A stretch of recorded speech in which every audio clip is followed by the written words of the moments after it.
Oilersnation Radio. Radio. Back for the first time in 2024. Happy New Year, everybody. Short crew today. And by everybody, you mean only three of us.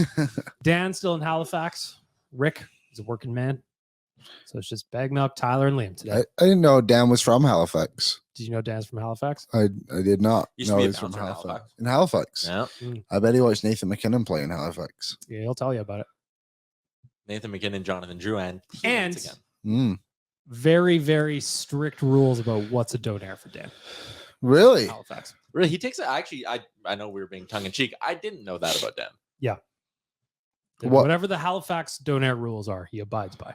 I might have to get a donaire on the way home today. I got a $100 gift card to this pizza place I like to go to for Christmas. That's a great gift. It was That's amazing. Like 4 meals. My girlfriend's mom buys me the best gifts. So last year she got me tickets to the Arizona Edmonton game, which is when McDavid scored his 60th goal. Obviously at the time she didn't know that was going to happen, and it was like the 8:30 p.m. game, wasn't it? Yeah. And then this year I got the $100 gift card, and I would put them on the same pedestal. Yeah, those 8:30 starts are tough. Yeah, it was awesome though. Great game. Historic. How was your Christmas break? Very busy. I had a wedding 2 days ago on New Year's Eve. The best time for all weddings. New Year's Eve. 7 p.m. start. It was a lot of fun actually, but it was different. Every wedding I've been to is very, very different. I've never been to like the same traditional wedding before. Last traditional wedding I went to, like the ceremony part was like 3 hours. It was very traditional. And all I could think about 3 hours. Yes. All I could think about is please get me out of here and don't ever invite me to a wedding again. This one was really short. It was good. Like, so That's the wedding started at 7, and then I bet everything was probably done, mixed in there. Like, so it was at Matrix Hotel downtown. Mm-hmm. So you just like ceremonies in one room, you walk across the hall to the reception. So like between walking across, grabbing beers, couple of speeches, everything was wrapped by like 9:15. That's nice. It's actually pretty good. Start at 7, out at 7:05, on the D floor by 7:15. Yeah. That's the wedding for me. Whole wedding happens on the D floor. Whether I'm there or not. Frankly, if I ever get married, I promise you boys that's what'll happen is the ceremony part will be optional. The party will already be going. If you want to just pop into the ceremony part, it'll be going. Kind of like when they do the cake cutting at traditional, like, hey, we're going to do the cake cutting, and like no one really pays attention. But like, hey, we're doing the ceremony, and then we'll just hammer. They're like, yeah, whatever. It's like a picture-in-picture kind of situation. Yeah. You could just have a little tiny box on the screen. The cake cutting at a wedding is really gone out the window. It's not a big thing. It's not a big thing anymore, but I remember probably your guys' was a parents time. too. But I've seen the famous picture. Well, not famous. It's famous in my family of like my parents cutting the wedding cake. Mhm. Like it's not, what would you call it? Traditional picture, I suppose. Yeah. Out the window. Gone. My girlfriend made the cake though. We used to be Delicious. a society. We Yeah, used to be. to. Look at us now. Now we're talking about ceremonies going on during the wedding Mhm. and the celebration, all in one. Guess who else I saw? Not Go at the ahead. wedding, but I was down in Calgary for some family stuff, and there was also a hockey tournament there. So I popped in there for a little bit too. Very intrigued about who you could say that would relate to our listeners. Patrick Marleau. That relates. So Okay. Patrick Marleau, Jerome McGinley, who I've seen a couple of times now, Steve Sullivan, All and great former Pittsburgh Penguins. yeah, and Adam Nugent-Hopkins. And Adam Nugent-Hopkins. He's the coach of one of the teams. Didn't you say you saw him get a 10-minute misconduct? That was Aginla. Ah, Yeah, but they both. Oh no, sorry, it was Aginla. Just loves to yell at refs. It's very. Yeah, it's very. That's funny. not how Elvis raised him. No. Come on. Speaking of that, I watched Elvis recently too. The movie? Yeah, How many parts did you take? I did it one Wow. yesterday. New year, new me. I told Liam, did you know he met his wife when she was 14? They don't mention that in the movie. They also don't mention his crippling drug addiction beyond a little Passover as well. Yeah, it was kind of like, oh, he was getting so tired, he started doing drugs, and that's what killed him. It's like, I feel like there's a little bit Yeah, more. there's just a little bit more to it than that. You know? And look, him and his wife got married when she was 21. Note. That's Thank an important goodness. footnote there. It was good though. So it sounds like you had a It good was break. a fun movie. 4 out of 5. 4 out of 5. Yeah. It's a hell of a rating. Shout out to Elvis for all the things that he does. See, the Golden Knights all showed up at the rink for the Winter Classic dressed as Elvis. Maybe should have put their workers' uniforms on. Maybe. I like the Seattle Kraken dressed like guys from the fish market. That was we went cool. there. And then they were throwing fish over them. as they came on the ice. A couple That's of them cool. were like dodging it and stuff, which is It must have quite been very funny. confusing for people who don't know about that fish market, that very specific fish market in Seattle. Yeah. Which again, it's like Pike Place, iconic little area. Yep. But that is like just one little spot of Pike Place. I went there the first time back in November on the Nation vacation. Fresh one up at nationgear.ca for join us next month in Arizona. But it really is just a small corner of what is a large market. I expected like a grocery store thing where they're like all just throwing fish and everything's getting No. thrown. No, it's like two guys. Just a couple of dudes. And And they then only they really do cheer. it for show. And then if you want to tip them, you can tip them. If you don't, keep walking around the market. Go walk to the gross gum wall that they have just down the pathway. All That is kinds of gross. things to do in Seattle. Yeah. And you'll Free be gum sleepless. though if you want. Oh Like an elf. When boy. popping them in. And they had the world's best coffee. I didn't see any Starbucks over there outside of in the football game and at the hockey game. They had some No in the Starbucks. football game. Well, it Really? was like They also- it was a half one. I only got drip coffee. the thing I Cool. always get a chuckle out of is that one, the OG Starbucks in Pike Place. The lineup is so The big. line is like hours long, and it's like, it's insane. But you right? can get specific cups there, Tyler. Cool. Yeah. I've been through this conversation before. I love cups. I'm a big cup guy, especially Mhm. when I'm drinking coffee. Excellent vessels to port your liquids, I find.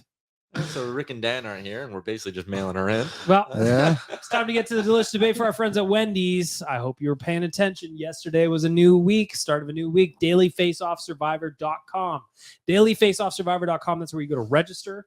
You can get you can win some snacks. You can win some food. The ultimate grand prize is for 5 Gs. But let me tell you, this game is a little bit harder than you expect. Basically, what happens is it gives you some options. You got to pick what you think is going to win that day. And if you do not pick the winner on Monday, you are out. See ya. I have never made it past Wednesday. Nor have I. So the week starts today on Tuesday, which is exciting. So you can Oh, still it get in. starts today. today? Yeah. Oh. I did the same thing, BM, where I woke up this morning. I was like, damn it, I missed Wendy's yesterday. But because there's only one game, just the Winter Classic. Perfect. You still get it. So I'm in, and I'm taking Dylan Larkin to get a point against the San Jose Sharks. All right. Well, I'm I'm gonna- going to join you here, and I'm just going to do a little vamping here, a little bit of, I don't remember my password now. I'll figure this out later. But dailyfaceoffsurvivor.com, that's where you need to go. And then you can play for some prizes, a chance at some cash, courtesy of our friends at Wendy's. And tired of leftovers? Go grab yourself a Baconator. Tell them old Bag Milk sent you. Oh. What do you got for us today for a delicious debate, boys? Well, as of late, the Oilers' 5-on-5 scoring has gone through the roof, and a big reason why is because they have a second line that is starting to produce. Warren Foegele, Ryan McLeod, and Leon Draisaitl have become quite the formidable trio. The delicious debate: is this second line a long-term option for the Oilers? Yes. Because I think Foegele and McLeod, I feel they're not doing anything that's like crazy, right? Like 8 there's points in 5 games. no, I was gonna say their scoring rates are a little nuts, but whether actually scoring goals from and creating opportunities for themselves, like they should have always been making plays there. So now it's just about those two realizing that and then going from there, because when you have one of the best players in the world in Leon Draisaitl, I think if you make life easy for him, it'll make it much easier for you. And the speed those two bring, I think, is good for Draisaitl too. He hasn't really had that for a while, right? Any of this season. I would say it's fine for now, but is not long-term. I But don't want to how- go what into do the we playoffs with this being my top 6. But what if they keep scoring? What does it matter then? Because then what's your third line? Well, that's the thing. You need a third line center, but then you would have Van der Kane, blank, Dylan Holloway. That's pretty good. I just don't. Provided that you can find a good center. You would have It's to like get if, the I think center. if it's Matthias Janmark or Derek Ryan in there, it's not. That's quite not as good sexy. enough. Yes, definitely. They need to get that third line center, but at the end of the day, like there's no point in forcing like an Evander Kane to play with Draisaitl if it just doesn't work. But Evander Kane, when he's at his best, is arguably their third most effective forward. Did score the other night. So Yeah, if they you had a could, good goal. if you could go get someone else for a Draisaitl Kane duo, a right winger who can produce like crazy, maybe McLeod and Foegele can not do what they're doing right now, because 8 points in 5 games is insane, but maybe they can take these sort of lessons they're learning with Leon Draisaitl and go, you know what? Let's do this on the third line. I don't trust them to do that because they just never have. Like, you look at that team and that line, sorry, when it was, what was it? I think the other one was Holloway with them, or maybe it was Brown a little bit mixed out too. Yeah. We just called them the all stamina line because they would just literally skate around and do basically nothing. Like, they wouldn't allow goals, but they also wouldn't score any. I just think there's no point in reversing back to it unless you get this third line center that can drag a line. But I mean, those aren't growing on trees exactly either. I just think my plan around it would be to upgrade the third line rather than try and now upgrade the second line and see if something else works. You know what I mean? That's where I agree with you. Ultimately, I think that it would be not easy is not the right word to use, but easier to get a third line center than it would be a right winger to play with Leon. Yeah. I think that's why if the line can, I mean, I know the game against Anaheim was fucking awesome. They were getting all kinds of goals. Warren Foegele, first career 5-point night. Probably last. The first time, I should say, an Oiler has scored 5 even strength points in a single game since Sam Gagner's 8-point night. Wow. Which is crazy. Which is bananas. And Connor has not done it. Leon has not done it. McLeod has done it. So I think that, like, if that line can keep producing at least chances, finding a third line center might be a little bit easier to fit within the limited space the Oilers will have. And that's another layer to it too, a little bit, is Warren Foegele was probably not a trade chip. Although, like, it's I guess yes and no, because now his trade value is probably high as it's ever been. Contract year Foegele, he's showing up. But do you want to potentially get worse? Like, the grass isn't always greener, right? I guess is the point. I don't know. They got to find a way to make money for all this work too. I still think Foegele can go at the deadline. He's part of a bigger package. Like, if I you don't have the know. opportunity to, let's mention a rumor that's popped up on Oilersnation.com that a couple insiders have been whispering about, you can go get Jake Gensel.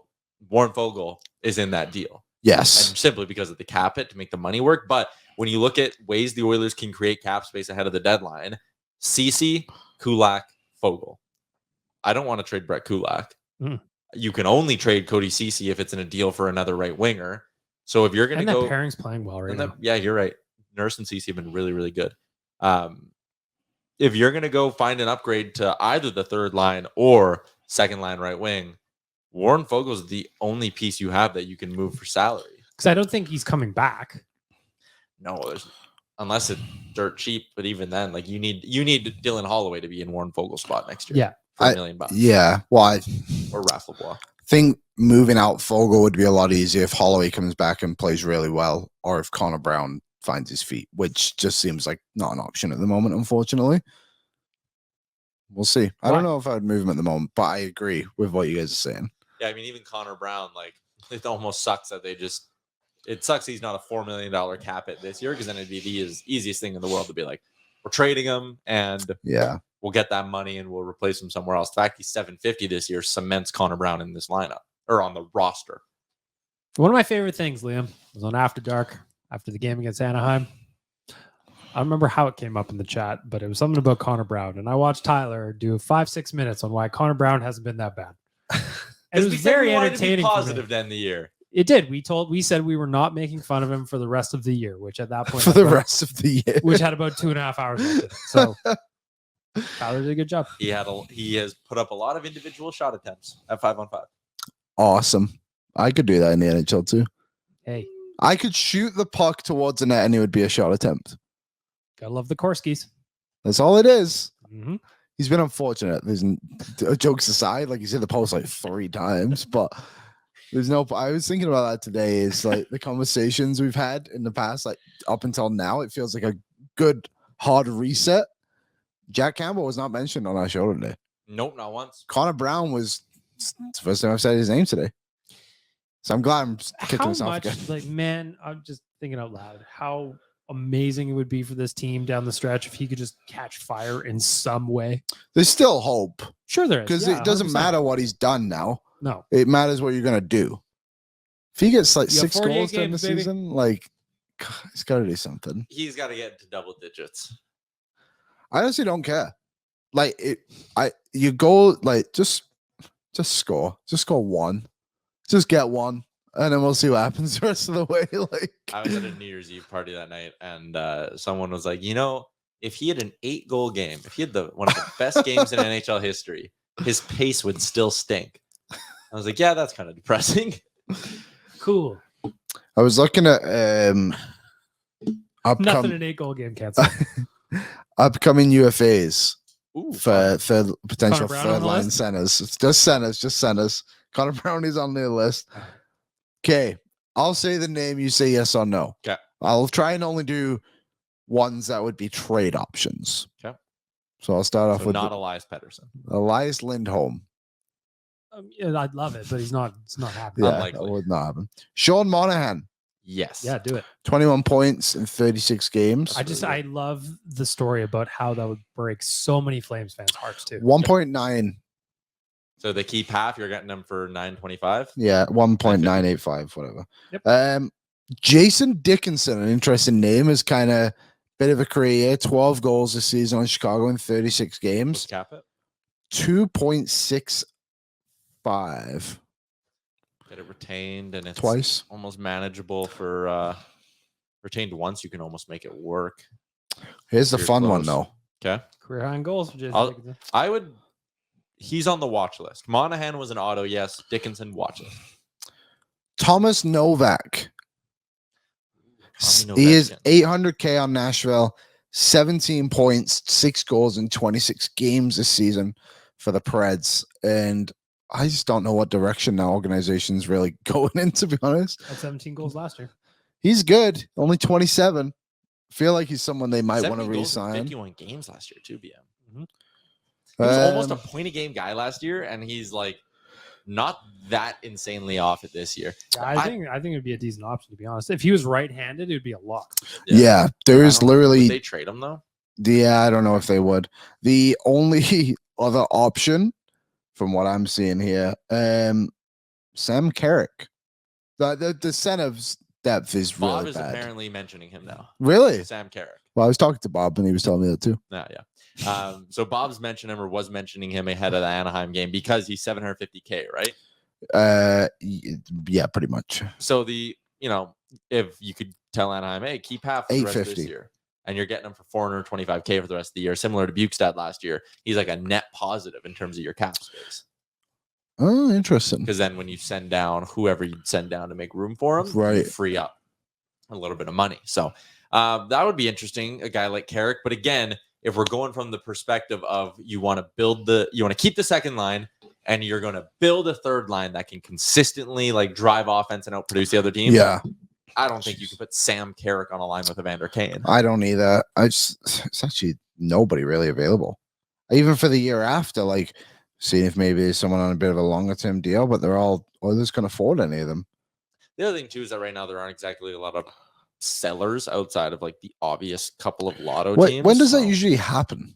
Usually by now, like by this point last year, we started to hear a little bit about Ekholm, did we not? Like, hey, Nashville's kind of going to be open for business. Really? Because they were really I thought it was a little bit further down the I road. don't remember that. But the Carlson rumors were through the roof at this point last year. Right. That's what I'm getting. They were sparking. Mm. We were trading everyone, every pick. Now we're trading them all to get rid of Jack Campbell. Cool. How time flies. Yes. Just looking then, if you did the centers that are options, let me present my case of who are the pending UFA right wingers you could maybe go get to go that route. Tell me right? what you got. Well, let's take a look. Out in Ottawa, there's Vladimir Tarasenko, who's in the final year or in halfway through a 1-year, $5 million deal with the Sens. That's interesting. Tarasenko, throw him on Dry's wing, give him a shooter, playoff performer, won a Stanley Cup with the Blues, had a great He's run. a UFA. He's just on a 1-year deal. 1 year, $5 million. I'd love it. I don't know how they'd make it work. Keep half, and they got to take Foegele, and it works. How's he Foegele- doing this Foegele- season, sorry? What else, though? Yeah, you're right. Third. So far this year, he has 6 goals and 16 assists in 30 games. He wishes he was Foegele. Daniel Sprong in Detroit is next on the points list amongst actually like attainable guys. I don't know if Detroit would move him. Jordan Eberle is next on the list.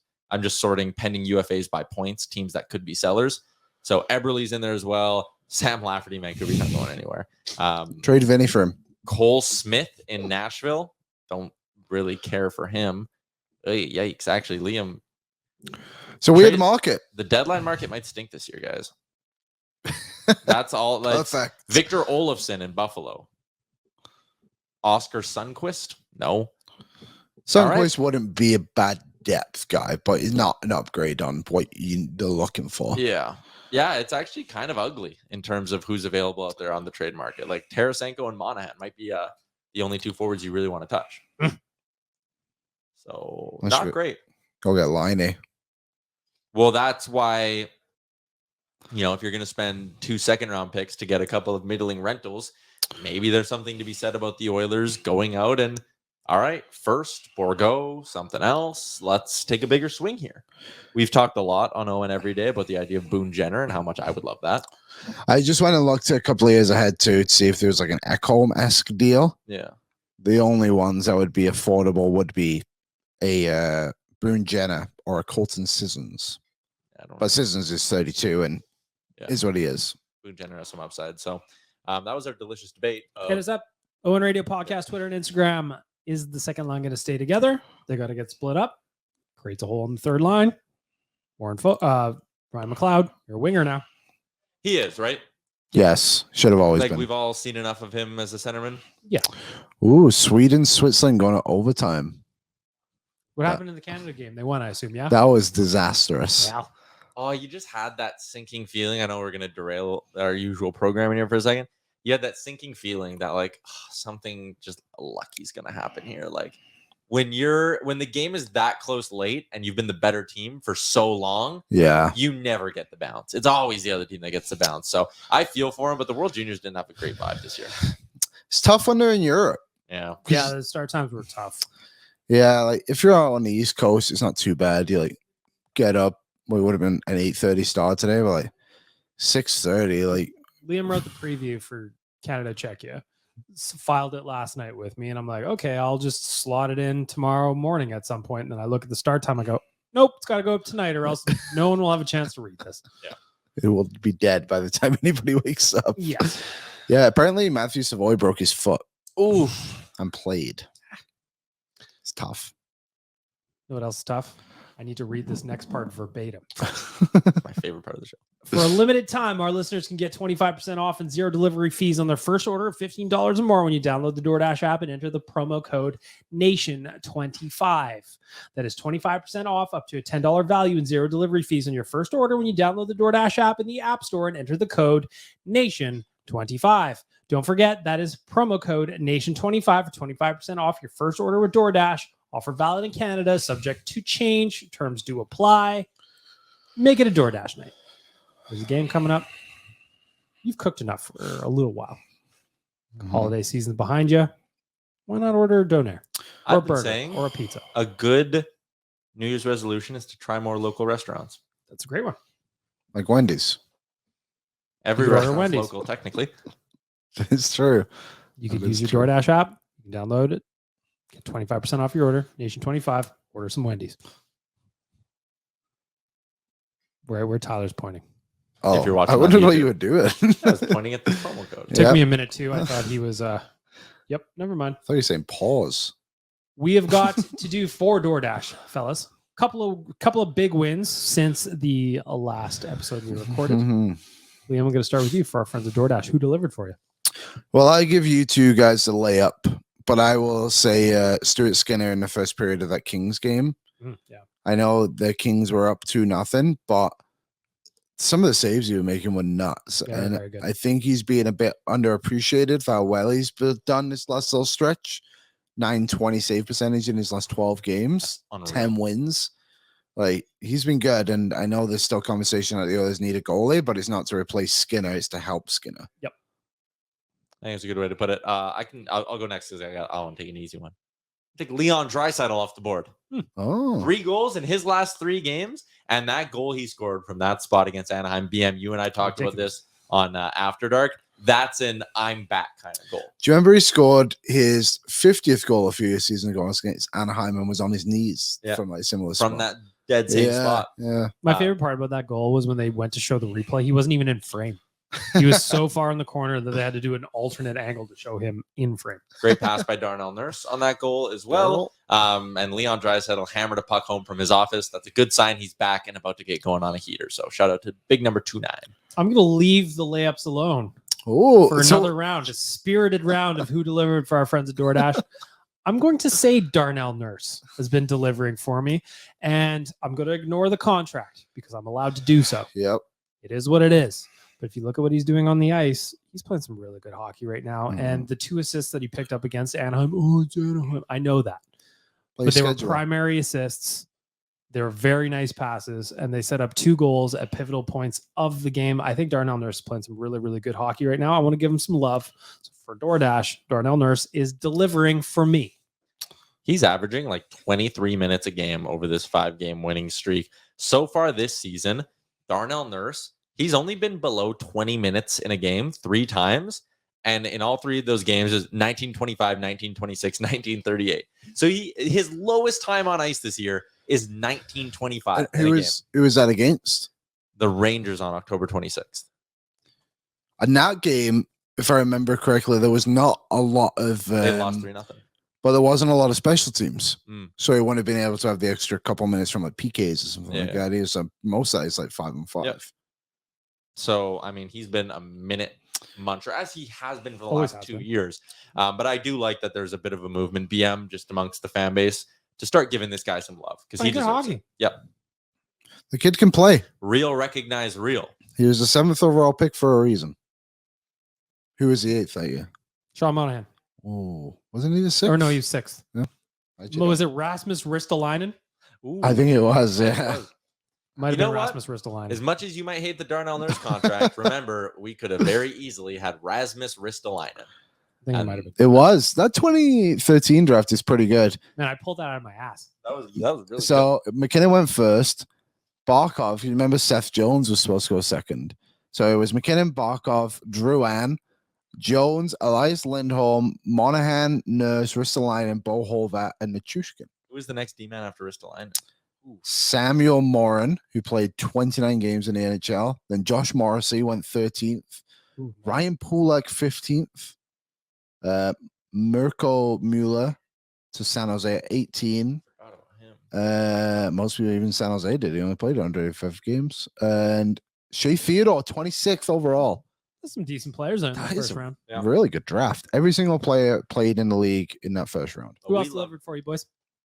Derek Ryan. Ooh, that's a good one. It was a good call. Yeah. I like that he's dressing like he's in Peaky Blinders these days. Little cap. Got to use the Waz video. What's not to like about when he's Yeah. I think there is something that when Connor McDavid and Leon Draisaitl are doing their thing, I think everyone on the team feeling it. I think they at times, if it's Connor and Leon going out and doing it all, you almost feel like a bit of a passenger. Yeah. It's not that you aren't doing things to help contribute, but it's like, oh yeah, Connor and Leon took care of business today. When someone else can step up, Derek Ryan scores the winner. Warren Foegele has a 5.9. I have a feeling that just lifts up the rest of the room so much, right? And then you see Connor McDavid jumping off the bench with a big ear-to-ear smile as Derek Ryan scores. He is so excited, he jumped off the bench and knocked Leon Draisaitl's gloves onto the ice. And Leon was like, hey, what's going on? But I just think those two getting fired up for their teammates, I think it does so much for the team camaraderie.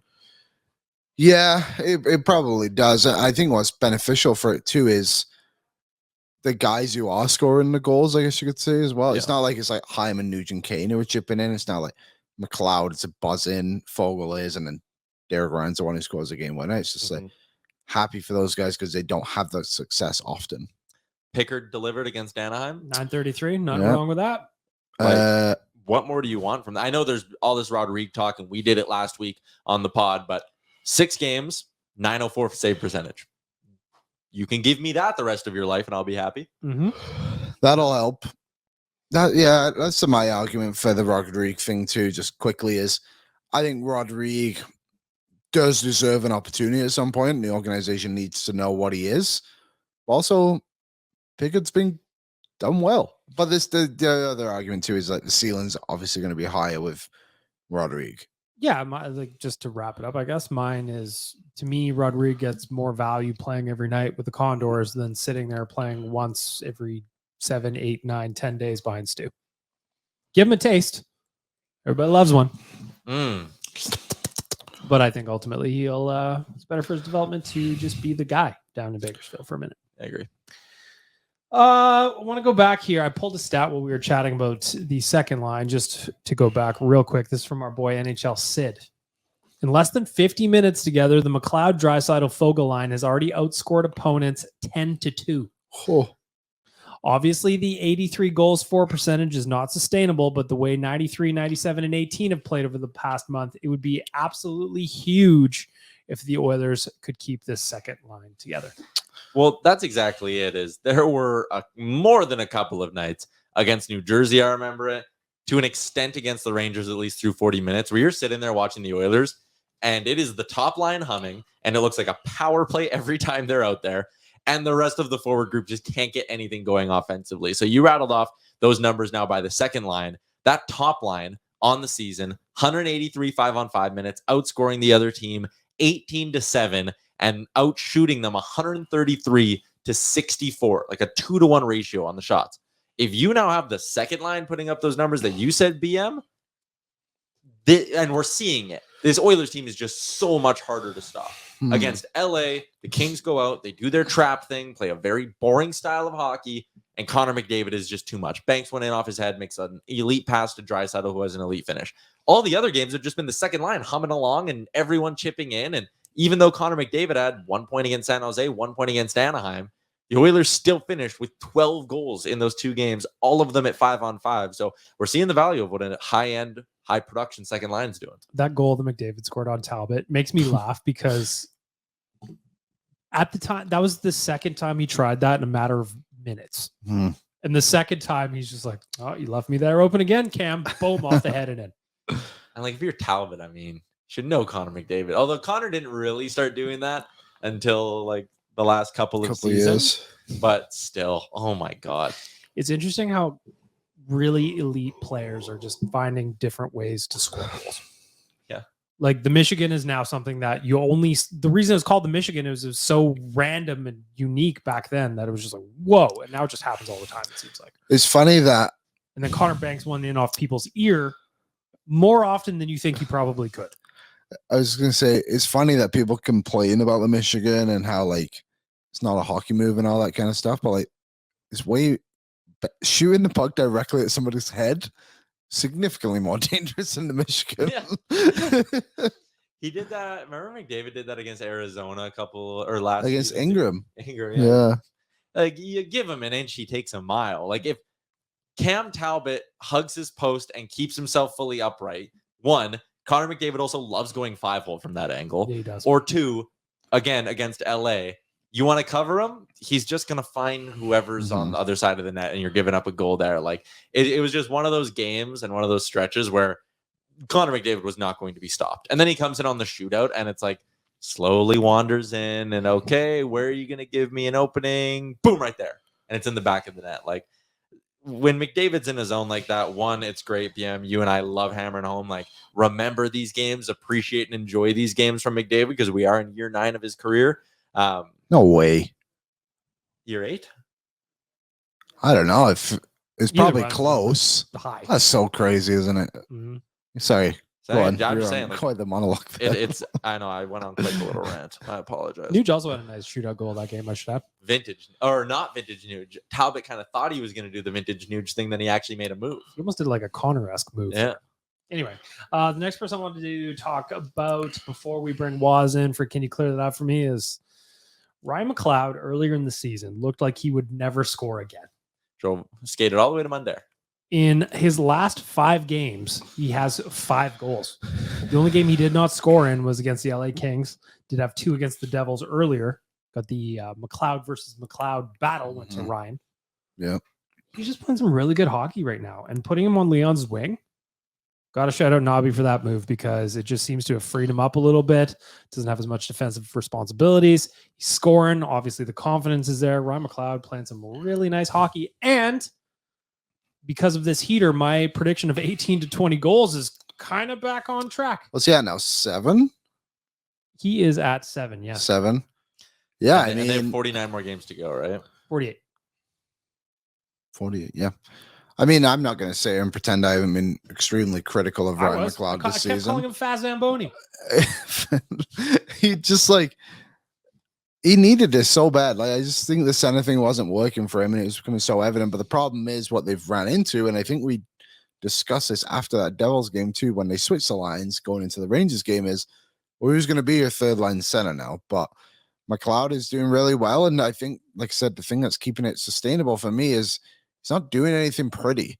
He's literally just going to the net and his stick is on the ice and he's kind of banging them home.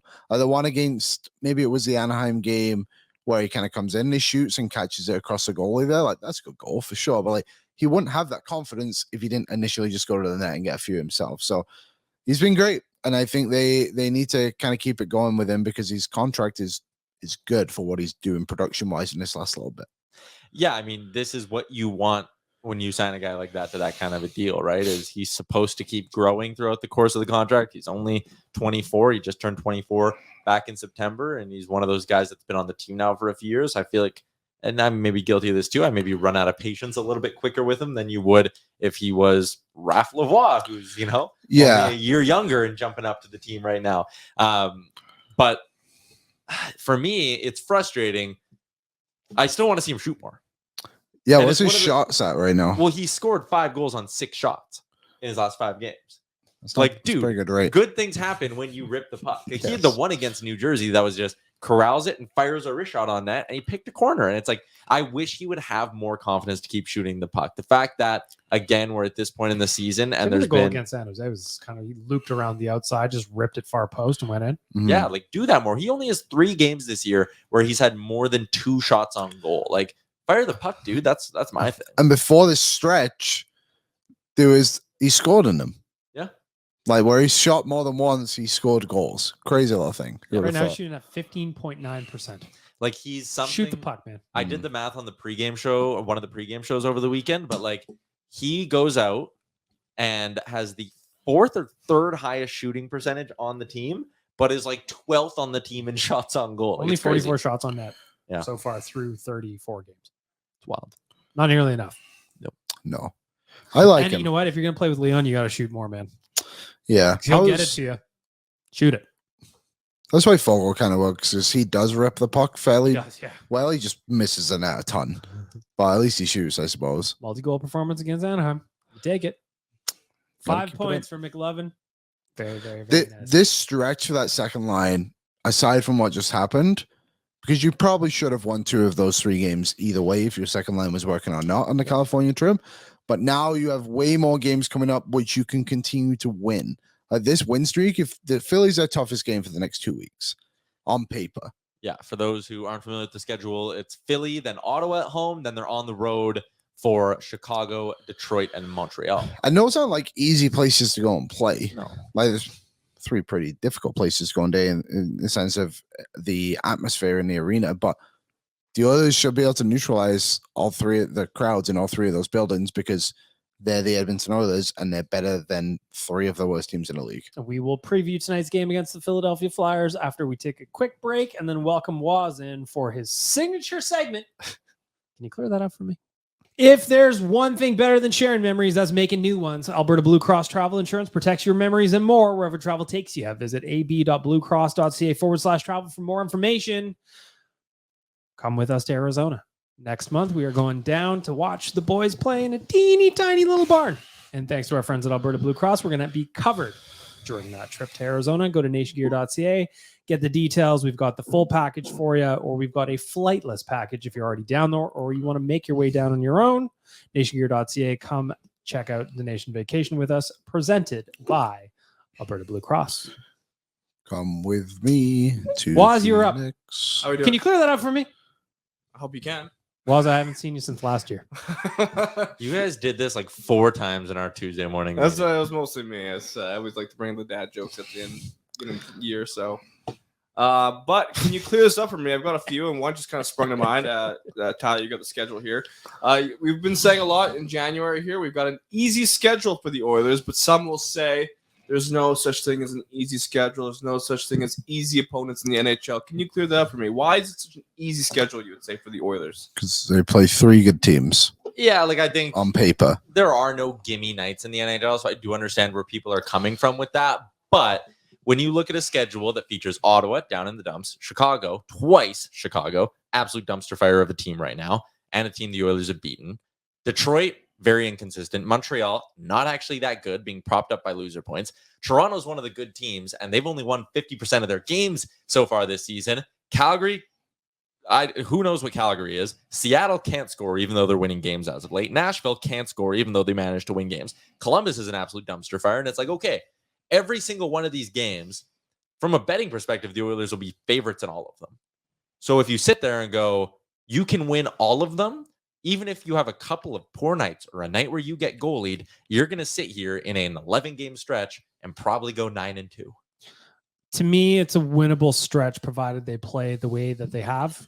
Like if they played like they have over this 5-game win streak, they're going to be fine.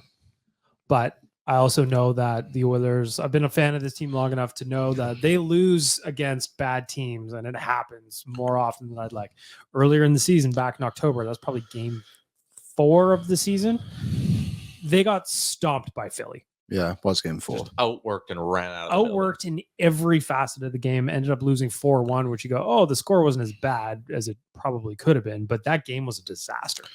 Yeah. So, yeah, it's an easier schedule, but by no means are there gimmies, and you have to play the way you can to make sure you win, and it starts tonight against Philly.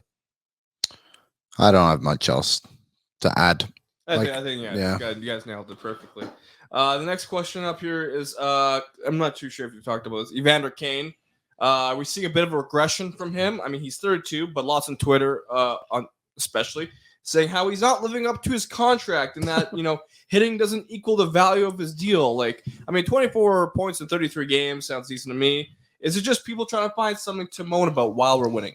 I think he's been a bit inconsistent, but also he didn't play against the LA Kings, which prove he's been banged up a little bit, right? So I think that's I don't think he's been perfect by any means, but I think hitting and being physical is part of Evander Kane's contract at the end of the day. Like, that's what you expect from him. He's a power forward in this league that can score goals, which he's done this season, and he's been physical. Like, he's a unique player, and I think that's what you pay him to be.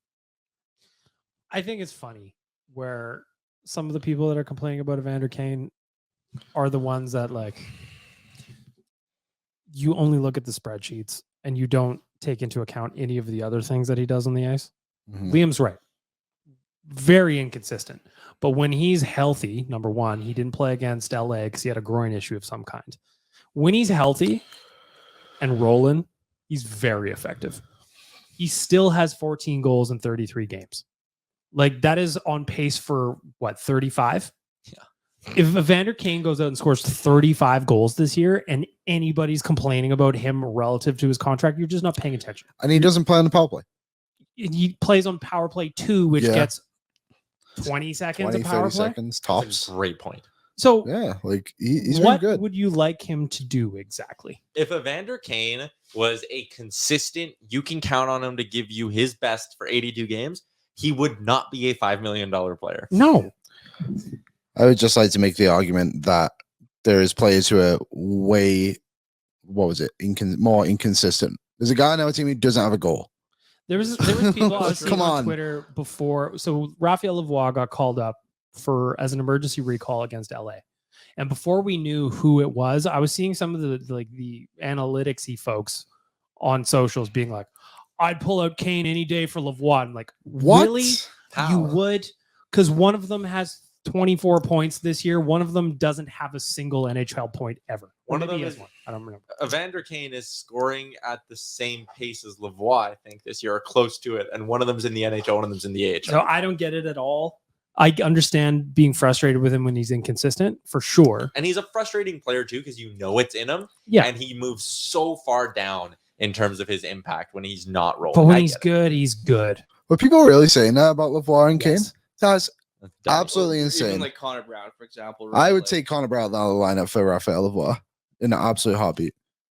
But I'm just not because Brown's done nothing. Yeah. But Like the Kane one is very. It's just What do you doesn't make want sense. for $5 million? I don't think some people. I don't think you like. That's not a lot of money for a 35 goal scorer. I think they see Zach Hyman, and that's kind of what they're almost expecting. But they're that's different. The steal of a century right now. Yeah, 100%. Before Zach Hyman came to the Edmonton Oilers, his career high in points was 41. The Oilers have 3 players who make around the 41 same goals. in Nuge, Kane, and Hyman, and they're all very productive for this team, and they each make around $5 million. I don't like you. Just Very say what- different, Say but- what you want to say. You don't like Evander Kane. You can say that. Yeah, fine. and that's fine. That's totally fine. You know that old thing where it's like pizza is like sex. Even when it's bad, it's still good. That's the $5 million guys. Even when they're not at their best, they're still excellent values and they're worth it. And you love them. Great comparison. Also, I saw someone say this on Twitter and I looked up the stat. I found it interesting.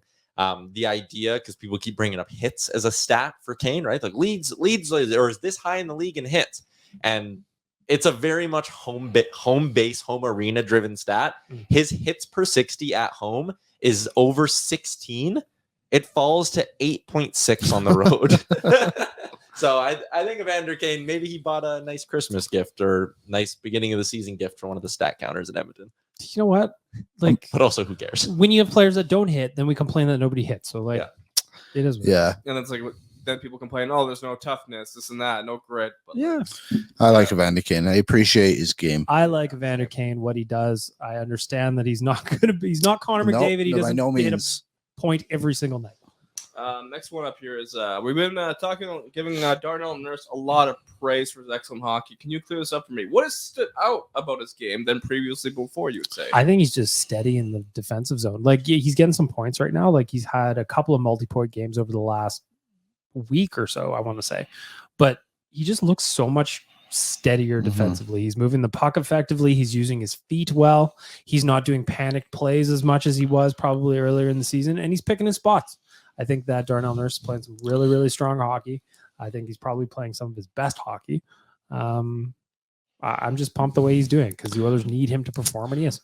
I don't think the errors are as blatant anymore. Totally. Like, turnovers are going to happen. It's hockey. Especially when you play as much as him. Yes, it's going to happen. You look at any other top player, they'll probably do something similar. But last year, I've said this a few times before, but the one that will always stick out for me forever, and I think it was the one that tipped a lot of people over the edge, was the St. Louis game, where he basically just passed it to whoever it was right in front of the net. And he just went in. It's like, yeah, that was bad, but we haven't seen that.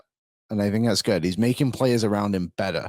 And when you're paying a man that much money, that's what you need him to do. He's playing against some of the toughest opponents you possibly can.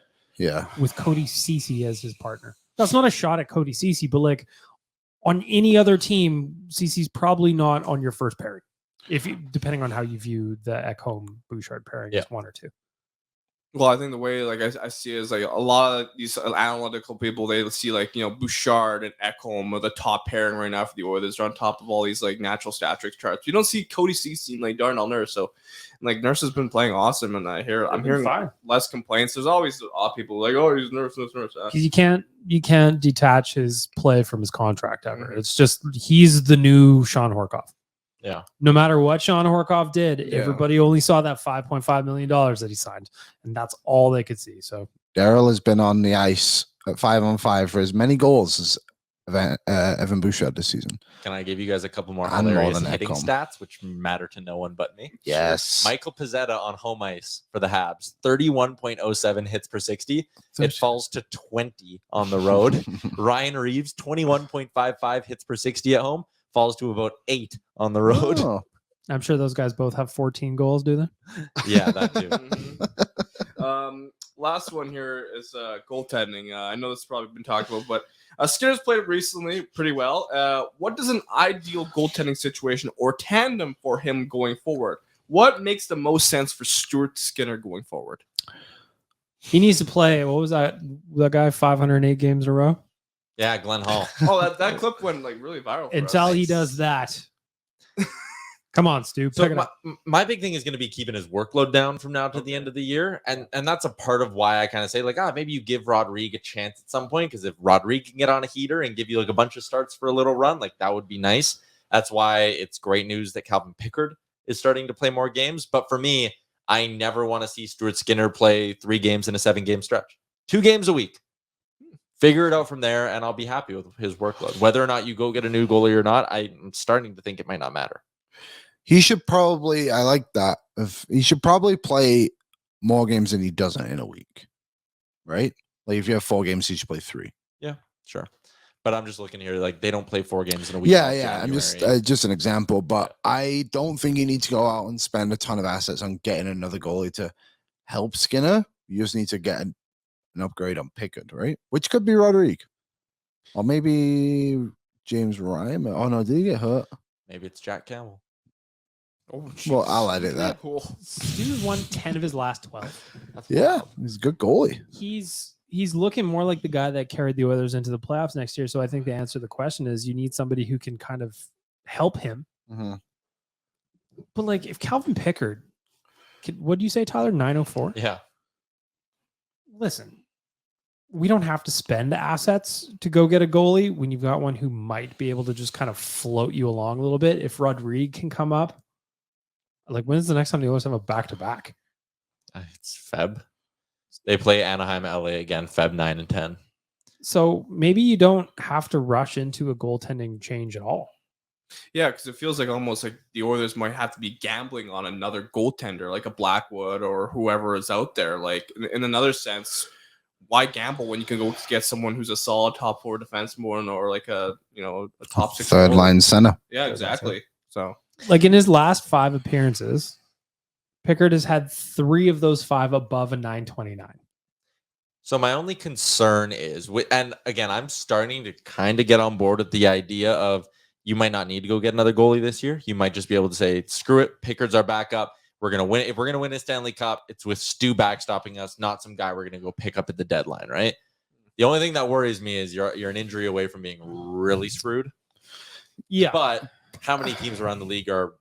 Tampa Bay is really screwed if Vasilevsky goes down again, right? The one team I can think of that was in a similar situation was when we played Colorado. Darcy Kemper got hurt, right? Yeah. And then they have Pavel Francouz was his name. And I believe he actually had a pretty good regular season to his credit, but like he was an absolute nobody. Like if he went down at Aiden Hill, like everyone doubted that Colorado was gonna be able to do anything or like be as successful, and they swept us right where we wanted. Yeah, when Brossoit went down. I think it's about having a strong blue line in front of your goaltender, and having an offense that can score on every line. So maybe goalies slowly falling further back. I think it should be addressed in some way, but maybe it can just be from within. Perfect. Thank you for doing that for me. There's Waz. Thanks, Waz. His signature segment. It's not a game. Or a bit. It's not a bit. It's a segment called Can You Clear That Up For Me? Brought to you by our friends at Alberta Blue Cross. Waz shuts the door like a good boy. It was looking grim there for a second. Yeah, it looked like he might have forgotten, but he did it. Yeah, all done. Not much left to talk about, boys, but we do have to preview tonight's Oilers Flyers game for our friends at Greta. It's the spot to be before and after the game. Go on, check it out, play some vids, have some wings. They're delicious. Have yourself a cocktail, unless you're doing dry January. If you are doing dry January, maybe get a little soda. I'm All going to the credit to you as well. That is, as someone who's one of my New Year's resolutions is to curb the beers per 60 in my life. All the power to you if you can fully cut back for a month. How's your beers per 60 at home? My home and road split? Oh, God, that's a daunting question for me to have to answer. Go check out Greta. It's game day. Pop on in. Grab yourself a pop. Why not? They have it all, and their food is unreal. They'll give you refills. Yep. And you can play Mario Kart. What else do you need? What else do you need? Let's look at tonight's game, gentlemen. They're playing the Philadelphia Flyers, like I mentioned a little bit earlier. Flyers kind of ruined things a little bit earlier in the season when the Oilers played them back in October. That was game 4 of the year, but over their last 10, Philly is 5-2-3. They are currently losers of their last 2. And on the road, though, What's interesting about Philly on the road is they've been very, very good. They're 11-5-4 on the road. Oilers back at Rogers Place for the first time in a little bit tonight. Mhm. Expecting against the rematch against the Philly. Philly's going to work hard because that's basically all they do. A grinding battle. I think if the others should be able to outskill them, but I don't think Philly is going to allow that to be easy. They need to also outwork them as well. Yeah, they got to win both those categories to win this game, and they've got an potential elite goalie. Would you call him elite? Carter Hart's elite. Yeah, he is elite. Is he playing tonight? Yeah, he should be. There's so many players on this team who I'd love to see on the Oilers one day, and most of them are purely from like a work ethic reason and like what else they can bring. Brock over at Daily Faceoff did confirm Carter Hart does get the start tonight. Can I throw a key to victory out there? Yeah. Because Philly's going to play hard. They're going to get under your skin. You Oilers got to stay out of the box, man. They are 4th in the league in times shorthanded per game. And they're taking them at brutal times, too. Like, the discipline is low. Like, it's been masked because the Oilers' penalty kill has been really damn good as of late. Yeah. But they've taken some dumb penalties. But the best penalty kill is the one you don't see. Amen. Put that on the wall. Philly is 85% on the PK this year, and they're 20th in the league in time shorthanded per game. It's not going to be easy. Sure. I just think that when I think back to the game in Game 4 of the year, the Oilers looked like, to Liam's point, that they thought their skill was just going to carry them through the night without necessarily having to match it up to a work ethic. Philly is not going to let you do that. Do you remember the night before that Philly game, they played Nashville? And they stomped them. But do you remember also they outskilled Nashville, but did not outwork Nashville, and they allowed like 40 plus shots on Jack Campbell. Yeah. And then the next night they weren't able to find that next groove. And yeah, that's going to be, but I think this team's obviously very different from what they were back then. Mm-hmm. I think they found a bit more of an identity, and I think they are working hard. So they should win this game, but it's not easy. I think Philly just beat Vancouver the other day, didn't they? Right before Christmas? Yes. Maybe after Christmas? And then they lost good teams. Seattle. And they're not a surprise anymore. This is who the Philadelphia Flyers are. They're a good hockey team. They're probably a playoff team. I still think at some point they're losing 8 of 10. I believe. I just don't. I believe if you have if you have a goalie, you can go a long way. We've seen it the other way. They have lost 4 of their last 5. Well, I've said they could lose 8 of the next 10. The other thing too is Philly's offense. I'm looking; they've scored 109 goals so far this season. Compare that, the Oilers have scored 123, but the Oilers have given up 11 more than Philly has, and they're supposed to be the better team. So I think another thing is, yes, work hard, all that, but pay attention to your puck details. Like, don't try and force stuff that's not there. Philly will take advantage of it. They will score on you, even though they don't have the top end skill that the Oilers do. Hopefully they do fall off, though, because like I said, there's a few players that would be good options. Nick Seela would be great. Yeah, good veteran defenseman. It's like $700K. Yeah. What do you like, Scott Lawton? I like Scott Lawton, but he's a little pricey, isn't he? He's $3 million. It's not insane, but like fitting that in this year might be tough. He's got term too, yeah, right? I think he has 2 more years. So he'd probably cost you a pretty penny to go get. I might pay it. But they would have to be out of the playoff picture. Yeah. And also, I feel like that's a team that wants to find success. If it doesn't necessarily come this season, they would like to not wait 5 more years to get it. Yep. So they might not be willing to let go of guys with longer term deals. Remember, they got Matvei Michkov coming. They do. And Katagoche. Yeah, he's they have a great farm team. Interesting that Carter Hart's in the last year of his deal. He'll be an RFA after this season. But he is in the last year of his deal at $3.9 million. He's going to get a big bump. He's going to be an $8 million guy next year, I bet. Yeah, probably $8 million. 8 by 8? I bet you would get 9. You might. He's really good. Can't believe that guy went in the 3rd round. Similar to Dustin Wolf, though, right? Where both Everett goalies. Small-ish WHL guys. Like Hart's not like 6'7" or anything. You know. Good news is that the Flyers are still paying Ilya Bryzgalov for another 3 years after this one. So that's cool. So he was a 2nd round pick. Shout out to Ilya. Was that their compliance buyout, or is he actually dead money? It was a compliance buyout. Yeah. There are some funny ones around the league when you go look at cap friendly. Like Mike Richards is on the books for like 5 more years in LA. Is he really? Yeah. I forgot about him. And then meanwhile, I forgot about Mike Richards, and I was watching a Penguins game the other day. I'm like, he still plays, hey? About Carter. I had Jeff Carter just hanging on by a thread. I was like, he's still out there. All right, good for you. Good for you. Although I guess you never know. Sid's got 20 goals this year, looking like the kid again. I love Sidney Crosby. I'll miss him when he's gone. I will too. Just it's kind of a legend. Well, not kind of. He is a legend. Any other keys to victory tonight over the Philadelphia Flyers? Don't chase the game. I think getting out to a lead is very important. I think you'll waste a lot of energy if you just chase the game, right? And Philly, like we said, they're gonna try and grind you down, so it might be a little bit harder. And they have a great goalie, so make life easy for yourself tonight. I think that I want to touch on that one. They do have a really good goalie in Carter Hart, and he's going to be playing tonight, as confirmed by Brock at dailyfaceoff.com. Don't make life easy for him. Get in his kitchen, get in the crease, get bodies in front of him, get people in his eye lines. If you can see it, he's probably going to stop it. He does have good career numbers against the Oilers, north of a 905, goals against average in the in the low 3s, I think. Mm-hmm. So Carter Hart's been good in these kind of homecoming games, so to speak. So yeah, you definitely don't want him to get on any sort of a roll. I know Get what greasy, else. man. What else you guys are thinking? Carter Hart picked 48th overall. Who did the Oilers pick in the second round that year? I don't really want to know. Tyler Benson. Like the guy who's playing for the Henderson Silver That kid, yeah. Still got it. I think he's only 27. To be fair, 25. At the moment, we loved that pick. In the moment, yeah, we did. But I think I would like it a lot more now if it was Carter Hart. I mean, if we played that game, we'd be going forever. But the argument can't even be like, oh, how did you not take the local guy? Because they took the local guy. Yeah, like in the moment when Benson's on the board, that's such a good dart to throw. Yeah, probably. Darn. Way she goes. He scored a goal, though, for the Oilers. Who? Benson. I was there, actually, for that game. Did you hear about this stuff with Cole Perfetti and Ryan Hartman? So Cole Perfetti gave Kirill Kaprizov a shot, and he left the game.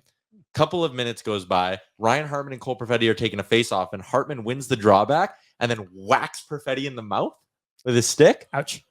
And Perfetti comes out and is like, yeah, he told me that was on purpose because of Kaprizov. And Perfetti was mic'd up for the game. So they have proof that Hartman was like, yeah, that was for hitting Kaprizov, buddy. I'm whacking you in the face. Did they play the audio?